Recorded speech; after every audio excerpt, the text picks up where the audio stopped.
Belal Muhammad, JDM, UFC 315, Montreal press conference happened today.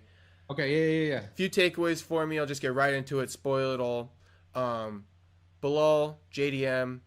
JDM brought up a few things. He's been asked, about this switch up, right? A lot of people are saying things like, "How excited are you for this opportunity?" But if you listen to it, it seems like it's been more of a burden, if anything, because he was primed to fight Leon in just about a week or two, and now he's pushing back his training camp to next month in Montreal, right? Yeah, it's a big change. I was ready to go. I think London is about 3-4 weeks away, and yeah, so I was pretty fit. I was ready to go. Big fight, and then obviously got the opportunity. So it was an easy decision. Bit of a change in opponent, but I'm pretty confident I can get the win. So yeah, I'm ready to tackle the next few weeks, sharpen the tools, and come in the best version of myself. And when exactly did you find out about this fight change-up? It was UFC Sydney a couple of weeks ago. I found out that Shavkat had pulled out of the fight. So then, yeah, I was sort of just sitting on it for a week. I thought possibly they might change it around, so we're just waiting. But then it was the following week, got the call, and yeah, I guess that's the call you wait for your whole career, and pretty excited. So he's coming off 3 surgeries. He also traveled 30 hours from Australia to do this press conference. He's going to fly back home. I mean, he's doing a lot. He's kind of being put in a shit position. Like, based off what I just told you there. Like, does that sound like a training camp you want to be in for your title fight? Like, you know what I'm saying? You were already primed to go. Now you're taking it on, but you got all these other obligations. 30 hours of travel. Round trip, that's 60. You got to still go home. Yeah, true. So his energy at that press conference while he was promoting it, very off. Very mid. In fact, when I looked at their fucking face off, and he wasn't risen on him? Bro, he had nothing there. He was like No riz. Dry as a bone. All right. Their face off pissed me off. And I don't even think that's ever happened before. Their face off actually pissed me off. Why? What aspect? And I think JDM pissed me off. Because JDM just walks up there like, should I play it for you? He doesn't want to be there? Bro, I clicked out of it. I hit the X button. Yeah, he doesn't want to be there. He's just like, bro, get in that motherfucker's face. Right. Tell him he doesn't have hands like Canelo. Tell him you got those motherfucking hands like Canelo. Right. And maybe that's not your energy, right? Maybe that's not your energy to talk like that. But I feel like he was standing like 3 feet away from him. Get close. Get a good look. Give us a fucking face off, bro. Mm-hmm. I don't know. JDM, I don't doubt that JDM is like about it. I think he can fight. But dude, grow a fucking personality, brother. Because and this is the problem. When these guys get propped up, look what you're fucking getting. Look what you're getting. This guy hasn't had to work for very much, right, to get a name. Everybody posts everything fucking JDM does, right? He doesn't have to do fucking much. And look at him. He's got no personality because he didn't have to grow shit. But wasn't your hot take before Sean Brady and JDM are getting these fights kind of just handed to them? Handed to them. I've been telling you the truth for the longest time. Yeah, because you had a problem with Sean Brady. It's like, watch Sean Brady. He's just going to get handed a fight. It's like, what does he really have to do? What does he really have to work for? He goes, look at how Joaquin got where he's at. Isn't that what you said? Yeah, that's what I've been saying.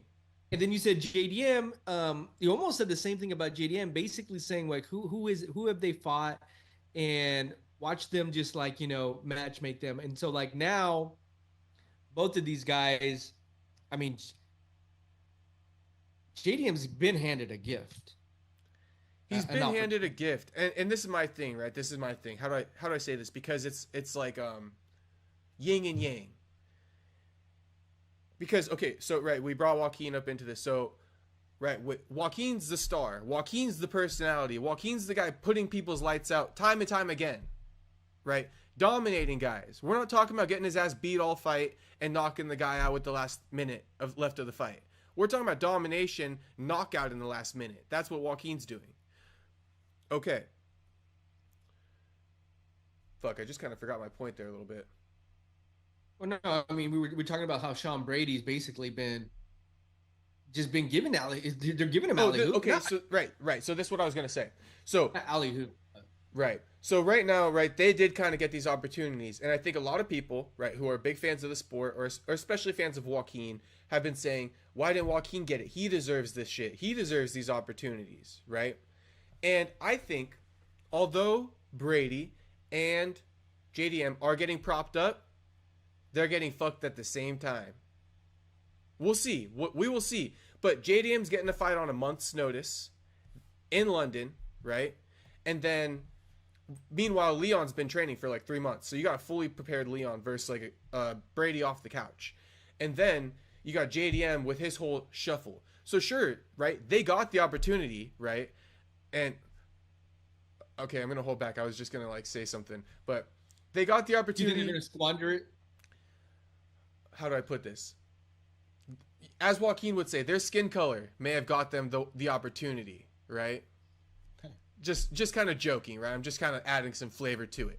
But they got the opportunity. They got propped up. But at the same time, I don't think this is what they really want, if that makes sense to you. Like, they got it, but no, JDM and Brady. Them as fighters. No, I don't think JDM and Brady, this is what they really want. Like watch, dude. I think it's a tough matchup for them. That's what I'm trying to say. Like, they're getting propped up. People think that they're this guy that they're not. And I think they just got thrown into two really tough matchups, two really tough circumstances. Like I said, Brady coming off the couch, JDM getting completely shuffled around. Mm-hmm. Like, here's my other point. Meanwhile, right? Because this is where my point starts with.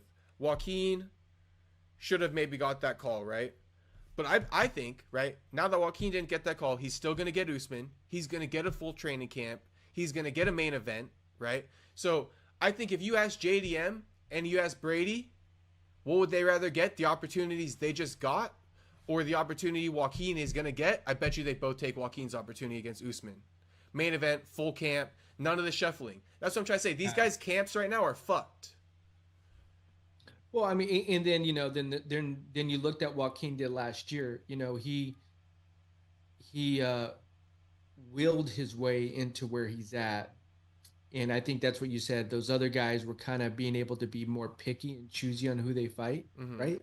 Yeah, they were kind of like like how Bono goes, I'm gonna wait. Okay, this is what you're trying to say. Fight him. I know what you're trying to say. What I've been saying. Okay, I feel like this might be what you're saying here. Sean Brady. I told Joaquin, I said, yo, Sean Brady should have stepped up to fight Ian Gary at UFC Tampa instead of you. Because Sean Brady called out Ian Gary that night that we covered Bellator San Diego. How long ago was that in between? That was September, right? October, November, December. Okay, 3 months removed from your fight. Joaquin literally fought in October. November, December. And remember, October 20-something, right? It was gets a call to fight Kobe. Right. So he turned around on a shorter time frame than Brady did. Right. Brady didn't fucking step up. I remember you were heated. I remember you were like, man, this dude, what are you doing? And that's my point. So in my opinion, the UFC, right? People I've seen some comments like, it's wild for the journalists to be piling on Brady like that. Like, let the fighter talk about him like that. No, I'm just calling out the facts. And I think the UFC saw the same thing I've been saying, and they said, okay, Brady, you went radio silent in December. We need you now, buddy. Time to step up. And he couldn't say no, especially because Joaquin's already stepped up for the UFC on several occasions. So what's Brady going to say? No, I don't want to step up. Make Joaquin do it. He's already done it. And I think, though, too, it's one of those things where, like, I like to say, who's hungrier? Mm-hmm. Joaquin's hungry, bro. Mm-hmm. My motherfucker's like, man, let me eat that shit. Mm-hmm. But these other guys are like, I'm gonna wait. They're like, I guess I'll take that opportunity. Where Joaquin's like, fuck yeah. Yeah, bro, let's go. I can't wait. The time is now. There's a sense of urgency. Mm-hmm. The other guys are being a little bit more picky here. So something to be said. There's something to be said for guys that are really, really hungry because, they eat, and especially the ones that dominate. So just to say it again, because sometimes I feel like, honestly, I say things in like a crazy way so they're hard to understand. But just to simplify it, if I'm just keeping it a buck, right? I feel like I get passionate sometimes and it's hard to understand me. But I think a lot of people would look at Brady's matchup, right, with Leon and think, like, hell yeah, that's a good matchup. But I'm telling you guys, right, as you know, I always tell my truth. Who did Sean Brady beat Gilbert Burns in a 5-round match? That's how that went down, right? Yeah, he beat Gilbert Burns. So I personally believe this isn't the matchup Brady wants. And I think, low-key, Brady is being punished by the UFC. I'll go as far as to say that. I think Brady is getting a little bit punished by the UFC. I don't think this is one of those things where they're saying, okay, I don't think this is one of those things where they're saying, we like Brady. You're getting this opportunity because we like you. You've worked for it. No, I think they're saying, you owe us one. Yeah, I can see that. We saw what you did in December. And you owe one. You owe one here. And honestly, I think it's a big opportunity for Sean Brady too, though. To be honest with you, like that's a like I'd rather see Joaquin fight Leon than see Joaquin fight Usman. But Usman is another big name as well. Mm-hmm. So let me also it's not a chump fight. It's not a chump fight for sure. No, and let me refrain from making a full judgment, right? Let me say this, Brady. Let me say this. Because if you can get the job done against Leon, and I'm telling you, this is unfavorable for you. This matchup is unfavorable with the circumstances. You get the job done against Leon, okay. I'll keep my mouth shut, okay? You prove to me that you're about it too, like Joaquin's been. Training in the dark when you don't got no fights booked, staying ready for opportunities. You go out there, you get the job done against Leon, I'll keep my mouth shut. There you go. You got yourself a deal, brother. You want to tune into this one? There you go. Okay? I'll keep my mouth shut. See what happens. That was that UFC. That's when's is that? When is UFC London? UFC London, I believe, is a fight night. Yeah. What month is that? I think it's March. I think it's right before UFC 314. Let's see it. It is March for sure. 22nd. So after.